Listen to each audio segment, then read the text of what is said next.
Ito ay inyong matutunghayan ang biyahe namin papuntang Sagada. Latte. Paglabas namin ng dulo ng T-Flex ay nagkape na muna kami. Rosario na kami agad, medyo mabilis. Siyempre, hindi namin pinalampas ang araw ng Benguet Province. Toast! Cheers!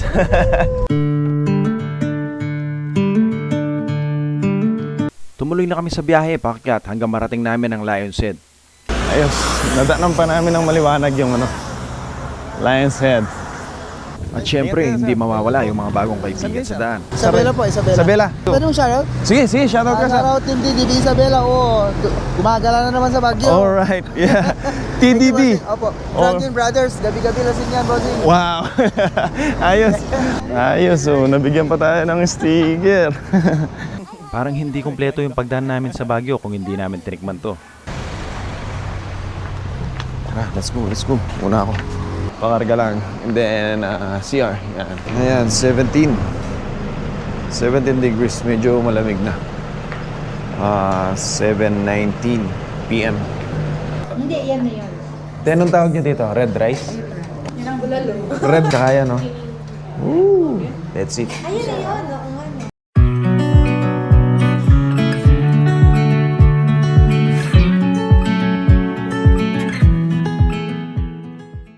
8:31, yan. Dito pa kami sa may atok. Sarap na amoy yun. Yeah. Yan po. Dito na rin kami namili ng aming kakainin. Diyan yung malamig? Meron ba? Ayos. Ate, salamat ah. Okay. Thank you. Tumuloy na ulit kami sa biyahe. Stopover. Umabot na rin kami sa Sagada sa aming tutuluyan. Yun. Tayo lang pala dito. So, 1, 2, 3, 4. Tatulog na kami dahil maaga pa kami kinabukasan. Pagpahinga kami ng maayos. 3 hours later. Good morning. Good morning. Kape tayo. Kakamadali ko, nakalimutan ko, hindi pa pala ako nakasapatos. Ay, dali. Sapatos ko. Yeah. So, ito yung sasakyan natin. Nakarating na kami sa Marlboro Hills at namigay na ng tungkod at mga headlights. Yan. Gusto muna kami dito. 4:57. Almost 5 o'clock. Traggers. Bali, yung lakad natin from here hanggang sa Marlboro, it's around 45 minutes to 1 hour. Pagod man kami dito pero mas nangingibabaw yung pananabik na makarating dito sa tuktok nitong bundok. Bakit kasi tinawag na Marlboro to? Sa scenery po niya, which is kung naano natin yung... Scenery. Parang kumaga, Yung commercial dati yata, di ba? Merong ganon. sa commercial dati ng Marlboro. Come to where the flavor is. Come to Marlboro Country. Wala na yung mga horses pero mayroon pa rin yung mga baka. Bukod sa mabato ay matarik na rin ang aming nilalakaran. Mas madali na siya. Dito? Konti na lang dito. Hindi na siya ganyan ka-stiff. Pa. May tindahan bago sa summit at dito makakabili ng Nilagang saging, Saging. turon, Yun. luya. Ayos yun. Ang lagi kailangan natin, potassium, Okay. anti-cramps. Signature na pagkain. Signature na pagkain, yung pinikpikan. Kumbaga sa Kapatagan, ito yung pinakatinulan nila. Yun nga lang, iba yung way ng pagkatay. Ayaw ko na lang sabihin kung paano. Yung baboy na parang... Yung etag. etag. Gawa ito sa tradisyonal na paraan. Ito ay pinausukan at tinasinan. Maabot ng 1 hanggang 2 linggo. Ang parang ito para hindi masira bago itago. Tingnan niyo dyan basa yung lupa. Kasi parang umaambon. Pero galing pala sa parang mist siya. Galing sa hamog. Tsaka mga halaman. Hindi man kami sigurado na makikita namin ang Sea of Clouds. Pero umaasa kami na masilayan ito. Kuya, nakikita ko na si lolo ko. Sa wakas, nabot na namin yung summit. Dito kami maghihintay hanggang lumiwanag. Egg. Foggy pa Biguman kami na makita ang Sea of Clouds. Ito naman ang bumungad sa aming mga mata.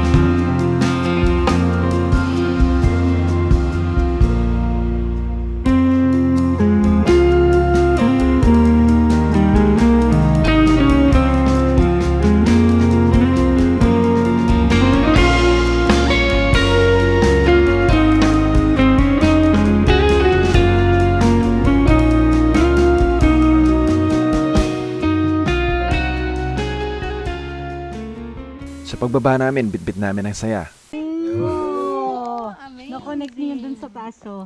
Ang galing, no? Ganda. Oo nga, no? Galing. Meron palang gano'n. Amazing! Nung lumiwanag ay mas lalo naming na-appreciate ang ganda ng kapaligiran. Eto nga, nag-trail run pa ako dyan. Grabe, oh. Nauna na tayo sa kanila. May mga lights dito. Ito yung natumba daw ng bagyo. So, kinlar tong pathway. Konti lang yung distance. Pero hiningal ako.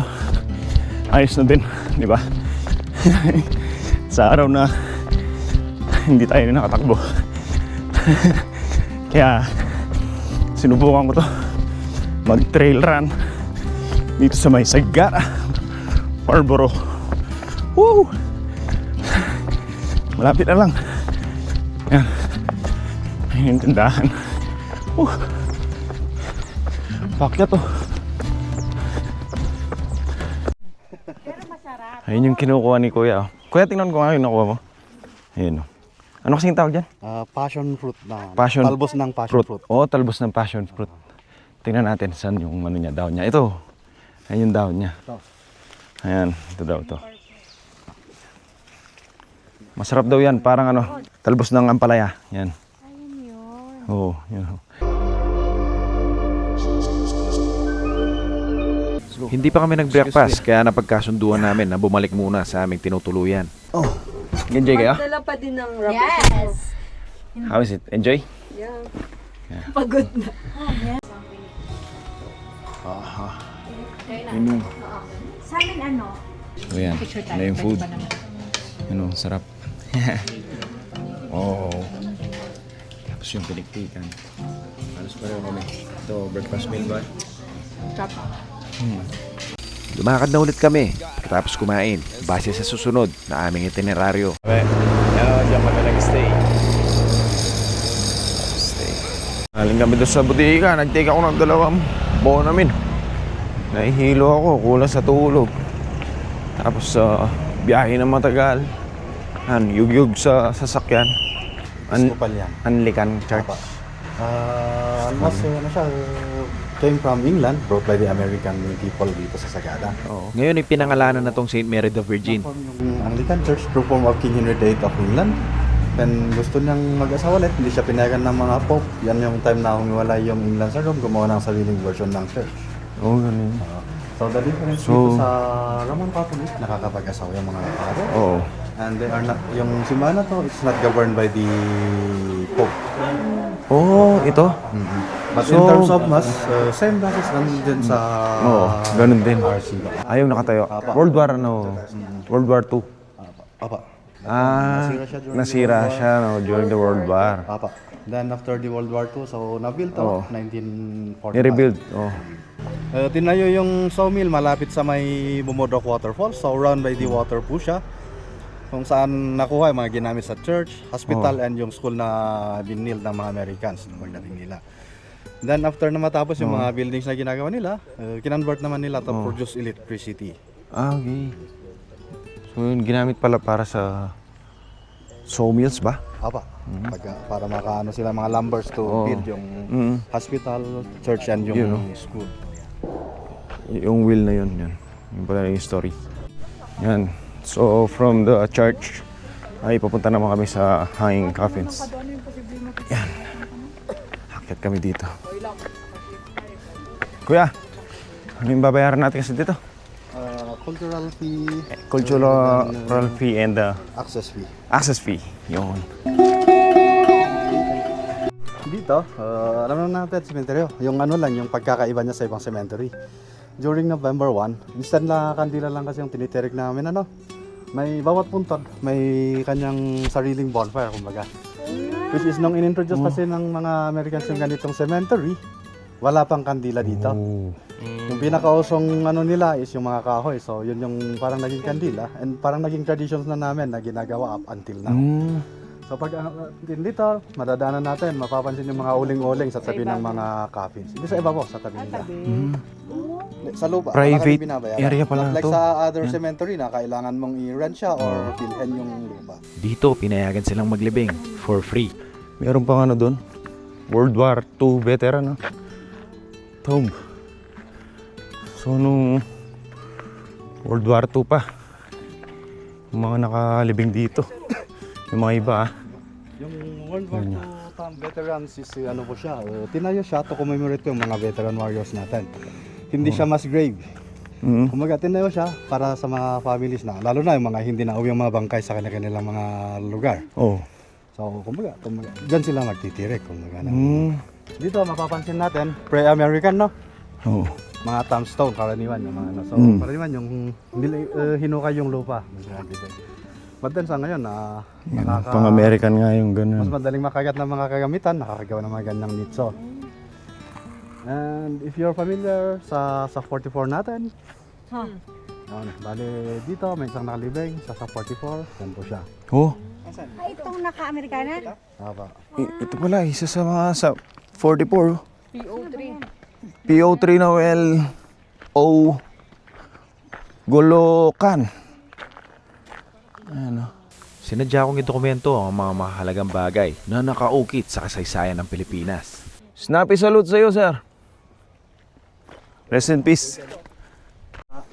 So, ayan, base kay Kuya. Alam nyo ba, dito sa cemetery na to, pag namatayan yung isang pamilya, sila din yung maghuhukay, mag-aayos ng nicho. Yan, gagawa. And yung community yan, tulong-tulong sila. Walang suportorero. Grabe, ang ganda oh. Woo! Ayan. Parang yung stone na ano yan. Anong tawag kasi sa stone na gano'n, kuya? Stone. Hindi, yung isa yung marami din gano'n, pag gano'n na pinupuntahan dito. Yan na ba yun? Lahat po yan. Mapapansin yung mga bahay doon. Then sa side niya, Oo. cemetery din siya ng mga locals dati. Hanggang dito, hanggang sa pupuntahan natin, hanggang sa kabila. Which is, ano siya, yung ano Cemetery lang sa pala ng ngayon, mga local. dadalawang area lang, yung pwedeng malapitan yung hanging coffins, which is dito sa pupuntahan natin sa Eco Valley Hanging Coffins. Then yung isa entrance ng cave, which is yung Lumyang Boreal Cave. Dito ay pinapaliwanag ni Kuya ang proseso Mga kung local. paano sila naglilibing sa mga hanging coffins. Sa ngayon, kung bakit naman na ano siya ng Eco Valley, during the burial kasi is bago dalhin yung bangkay dito, kumbaga pag nandito na yung bangkay, tatambay muna, kumbaga yung bangkay dito, may isisigaw yung mga tanda. Pagka meron yung mga ibon na lumilipat, kumbaga patwamen yun para sa kanila. So, may prayer silang gagawin ritual na prayers bago nila dadalhin. So, hindi sa mga Pinoy pala galing yung Eco Valley, no? Ay, di ba? Oh, ayos. Mga missionaries na nag-witness. Missionaries. na- Ano kasi si William, sir? Ano pangalan niya, po? William Henry Scott. William Henry Scott. Yan. Siya ay American Ano, historian of the Cordillera Central nationality? and pre-Hispanic Philippines. American. Dito meron sana yung malapitan na makikita talaga natin. Ah, okay, But oh. because of disrespect of one of the vloggers na pangalan Chris, Yeah? Oh. na hinawakan yung bungo. Ay, nako. So, hindi restrict na, kuya. Grabe. That's no. May isang vlogger. Kailangan magbigay ng respect. Yan. Oo, meron daw. Respeto sa namayapa. Yan. Chris yung pangalan niya. Yun. Kaya ngayon, dahil sa kanya, ni-restrict na yung pagpunta doon, no? Ayan. So, pwedeng rock climb dito, yan, oh. Pwede naman daw, libre. Kaso, walang mga harness. So, sa kalagitnaan, meron CR, yun, oh. Ganda, oh. Ng coffee shop, no? Malilim na. Medyo lumamig na. Samahan natin si Kuya. So, ayan, finally. Nakarating kami sa mga hanging coffins. Sila namin ang malapitan. So, ayan na. So, as to first na nilagay dito, we cannot pinpoint it. Kasi walang document na nagsasabing yung pinakamataas doon o yung ano. Basta nasa mas mataas na area, kumbaga yung mga naunang nalagay dito. Pinakahuli yung nasa baba. Kung paano nalagay yung mga yan dyan is they build temporary scaffoldings or temporary ladder. Okay? Yung ano niyan, the difference sa ginagawa natin ngayon, di ba ngayon, yung ginagawa natin, magkasabay yung coffins and katawan na dinadala sa sementeryo. But sa paghahang namin or sa mga bungad ng mga caves, pansinin nyo, yung maliit na lag na coffins. Halos ganyan karaniwan yung ginagawang mga coffins dati. Maigsi lang. Which is mahirap siyang buhatin na nakalagay yung bangkay. Same day lang naman nagagawin na yun, pero ano pa rin siya during the week, early in the morning, binadala na yung Maglalatag na dyan, no? Baga, inahanda na yung area. Then after lunch, susunod yung katawan, nakabalot siya in the form of fetal position. Nakabaluktot. Oo, fetus. Hindi siya matigas, ma'am. That igagano na siguro. Malambot siya. Dahil hindi naka-imbalsam. Apo. Ay, oo nga pala. Natural ano siya, so So, malambot. ilang araw itong binurol yun? Yung burol, normally at least 3 days. Mas tatagal pa siya kumbaga pag may mga family members na hihintayin. Pero pag meron lahat yon 3 days. Dito, lumalabas yung bayanan namin, yung mga ganyan. Oo. Hindi, unlike sa atin, may suportorero. Wala pa. Dito wala. Same lang din sa cemetery, wala kang ginagawa. Ang mahal lang sa ano namin dito, yung rituals na sinusunod namin because we need to butcher 20 pigs. Oo! Sa isang, isang Hindi lang- yumao? Opo, pero hindi naman minsan ang kata yun. May process lang siya sa mga rituals. So, yan, the last 24 hours of the week, ipapaupo doon siya, ika-consider na namatay. Let's say, 3 days yung wake niya, no? The first 2 days, yung sa belief ng mga tao na may sakit lang siya. Alam natin, namatay siya, pero yung sa paniniwala, may sakit lang siya, gano'n. So, parang nag-ano lang yung mga tao doon. Ika-consider lang siyang namatay na, the last 24 hours of the week na, ipapaupo na siya. Yun, no? Mga kape. Meron bang bunga? Nakakuha ko, kuya. Oo, yan, o. Yung bunga. Kundi na lang, yung mga nakikitang bunga ngayon kasi Pag yan, katatapos hinog lang na yan. ng ano yan, apa. So ganito, yung matagal yung proseso din ng pag ng kape natin, no? Kasi paisa-isa na kukunin sa puno, then babalatan pa siya. Dalawa kasi yung coat nito. Tatanggalin muna yung first coat. Then ito, ibibilad muna sa araw. Then may coat, yan yung tatanggalin ulit. Bilad ulit bago siya pwedeng i-bro or yan Kuya, ilang years bago mabuka? Every year na pagka nagsimula ng mamunga, pero pagka bagong tanim, around 4 years bago siya mamunga. Pero pag nabunga na yan, every year na siya na tuloy-tuloy din na Ayun na. Usually, kuya, ilang days binibilad? Yung first bilad? Sa bilad po is depende sa klase ng Ganun pala yun. Oo. Basta maging dry siya. Aba. Pwede nang Para matanggal mas yung madaling surface. matanggal yung coat niya ulit. Yun, So, tignan nyo yung dinadaanan as namin. to naman sa Arabica coffee natin, yung pinaka-common local sa lugar natin dati is yung tipika. Ito po siya. Tipika Mapapansin natin yung pagkakaiba niya sa mga ibang klase ng kape. Yung mga dahon mismo. Ito, na patulis. Yung iba malawak. Oo nga, no. Ito Pero same din na Arabica siya. Iba pang coffins dun, Yun, no. So more on yung mga ganyan, yung mga Yan yung mga pinaglalagyan sinauna, dati. no? Opo, yung mga natural na butas. Oo, natural doon na sila butas. maglalagay. Dumulas na, Napalish ng mga sapatos at tsinelas. So,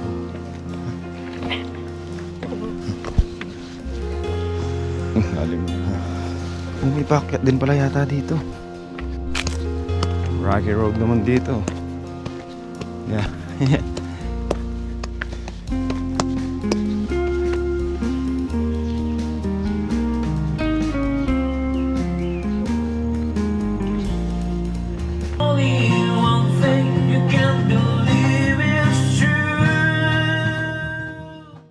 Tinuloy namin ang paglalakad hanggang marating namin ang isang bahagi ng kabundukan na may tubig.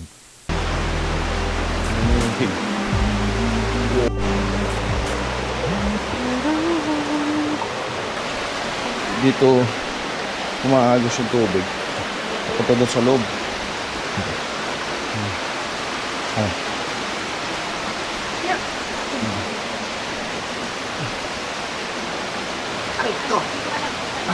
Diyan ba, paakyat dyan. Ingat yung ulo sa taas. Sige. Apa. Ingat yung ulo dyan sa taas ha. Ingat, ingat, ingat, ingat. Ayan. Ayan.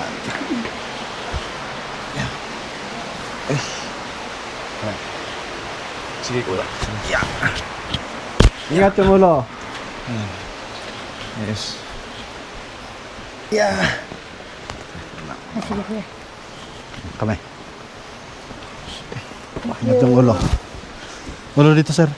Oo.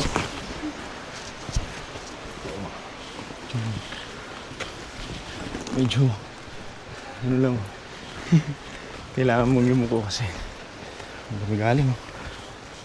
Bakit?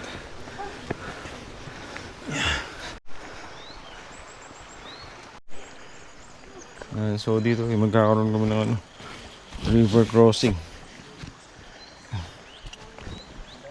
Parang malit lang naman siya. And meron siya mga daan na bato. So dito ay naghahanda na kami para pumasok sa may kuweba. Around 15 minutes din ang aming tatahakin dito. Yan. Yung lamig dito sa buwan pa lang ng cave. Ramdam na yung lamig. And meron siyang ano, hangin na pasalubong sa amin. Ayan. Maraming dinadaanan. Tapos doon sa kabila. Nandun yung river.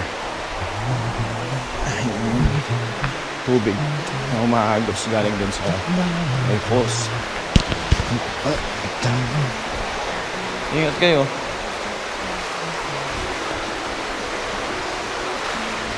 Hey, ang lamig ng tubig! Grabe!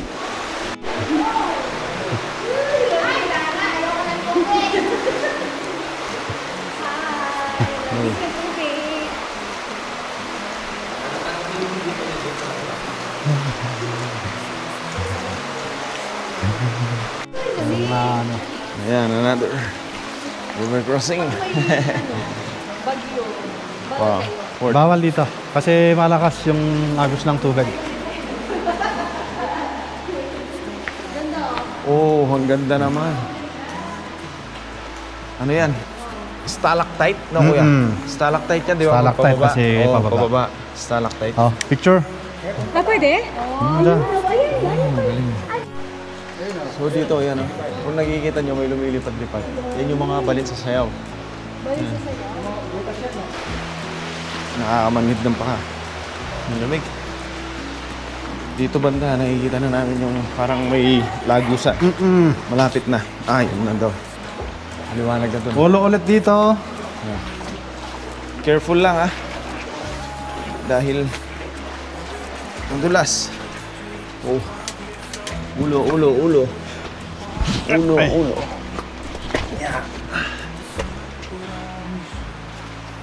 Yan, pakyat tayo dyan. So, taas. Nabasta pala to eh. Kaya mo dito, mami? Oh. Grabe. Lawak. Ito matalim to. Oh. Yan. Grabe. Nasa ano kami? Kalooban kami ng rainforest, no? Napakaganda. Napakagandang pagmasdan ng ganitong klase ng kalikasan. Lalo na't hindi nababalaura, di ba? Yeah. Ang mga tao. Dahil nababantayan ng mga lokal dito. Ba tayo dito, oh. Pag kayo dumikit sa wall, What? Oh. Lagi didikit. tulak lang kayo sa mabato. Tulak. Daw didikit. Sa dito Sa wall. bato. Kasi pag didikit kayo, mas lalong dudulas yung paa. Medyo ano, Dulas. medyo delikado. Kaya kaya Tingnan nyo. Cross ulit tayo dyan. diretso.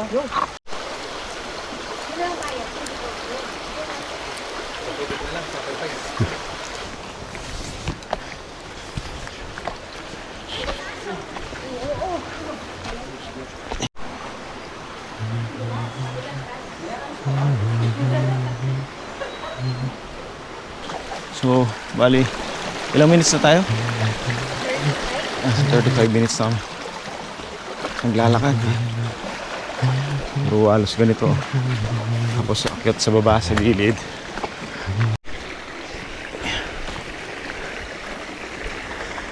May footbridge yata dito na unfinished. Grabe, ang sakit na sapat talaga. Akyat pa rin kami dito.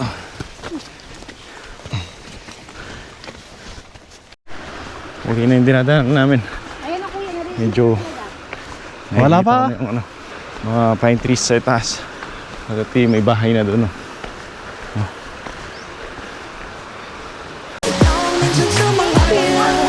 Dito mo lang makikita yan sa Sagada. So ayan, after 40 nga to 45 minutes na trekking ay inabot na namin itong falls. Grabe, ang taas yata ng tinanon nun. Natural.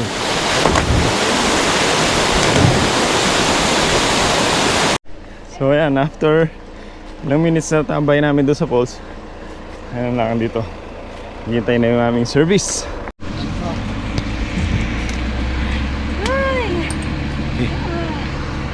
Pagsapit ng Takip Silim ay naglakad ulit kami para humanap ng pwesto kung saan pwede maghapunan.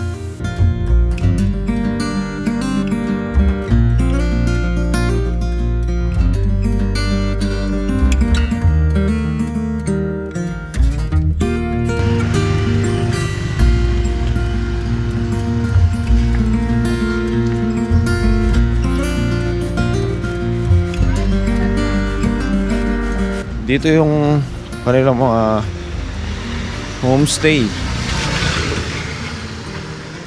Meron sila mga ano din dito, mga kainan. Yan.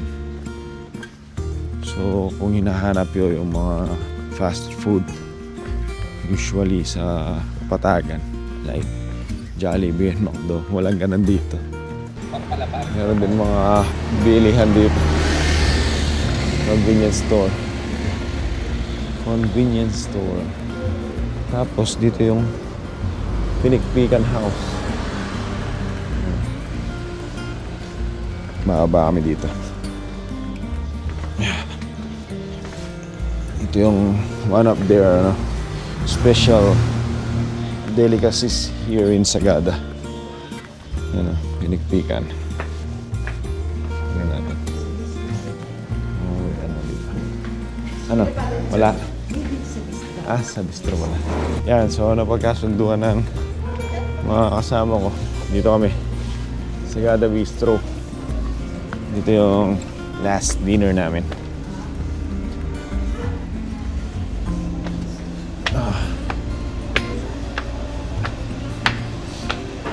Ganda dito. Tapos nakatingin doon.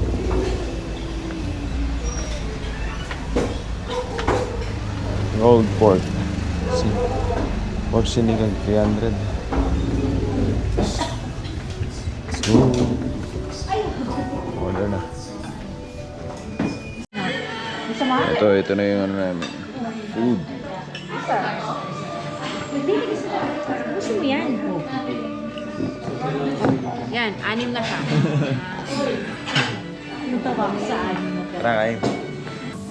Dito sa biyahe namin ito, pakiramdam ko pansamantala kaming nawala sa magulong mundo. Para bang sa lugar na iyon, ang isang araw ay katumbas ng isang taon. Puno ng karanasan, pagod, at mga alaala. Sa bawat hakbang at bawat kilometro ng aming nilakbay, unti-unti naming naramdaman na may nababago sa amin. Para bang sa bawat hirap ay may bagong bersyon ng sarili na unti-unting nabubuo. Isang panibagong kami na mas matatag, mas malalim ang pag-unawa sa isa't isa, at mas handang harapin ang anumang darating. At habang papalapit ang pagtatapos ng aming paglalakbay, alam naming babalik din kami sa realidad ng buhay, sa mga responsibilidad, sa ingay ng mundo at sa mga pagsubok na naghihintay. Ngunit may dala kaming bagong lakas at mga alaala na hindi basta-basta mawawala. Sa huli, lahat ng nangyari ay para bang isang panaginip. Isang maikling sandali ang pagtakas sa realidad. Ngunit isang panaginip na nag-iwan ng tunay na pagbabago sa aming mga puso.